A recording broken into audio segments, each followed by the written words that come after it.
Please welcome newly appointed United Nations Messenger of Peace, Mr. Leonardo DiCaprio.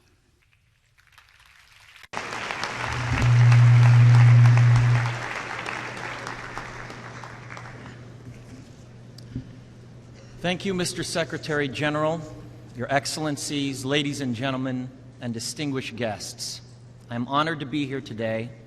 I stand before you not as an expert, but as a concerned citizen, one of the 400,000 people who marched in the streets of New York on Sunday, and the billions of others around the world who want to solve our climate crisis. As an actor, I pretend for a living. I play fictitious characters, often solving fictitious problems. I believe that mankind has looked at climate change in that same way, as if it were a fiction, as if pretending that climate change wasn't real would somehow make it go away. But I think we all know better than that now. Every week we're seeing new and undeniable climate events, evidence that accelerated climate change is here right now. Droughts are intensifying, our oceans are acidifying, with methane plumes rising up from the ocean floor. We are seeing extreme weather events and the West Antarctic and Greenland ice sheets melting at unprecedented rates, decades ahead of scientific projections. None of this is rhetoric, and none of it is hysteria. It is fact. The scientific community knows it, industry knows it, governments know it, even the United States military knows it. The chief of the U.S. Navy's Pacific Command, Admiral Samuel Locklear, recently said that climate change is our single greatest security threat. My friends, this body, perhaps more than any other gathering in human history, now faces this difficult but achievable task. You can make history, or you will be vilified by it.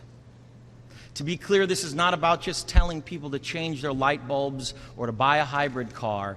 This disaster has grown beyond the choices that individuals make. This is now about our industries and our governments around the world taking decisive, large-scale action. Now must be our moment for action. We need to put a price tag on carbon emissions and eliminate government subsidies for oil, coal, and gas companies. We need to end the free ride that industrial polluters have been given in the name of a free market economy. They do not deserve our tax dollars. They deserve our scrutiny, for the economy itself will die if our ecosystems collapse. The good news is that renewable energy is not only achievable, but good economic policy.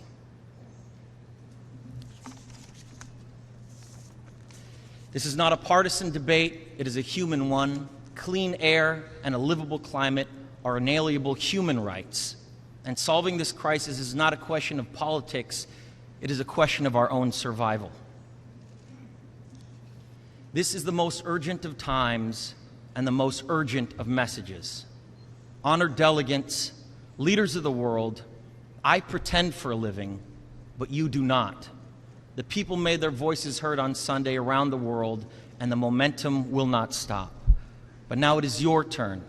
The time to answer humankind's greatest challenge is now. We beg of you to face it with courage and honesty.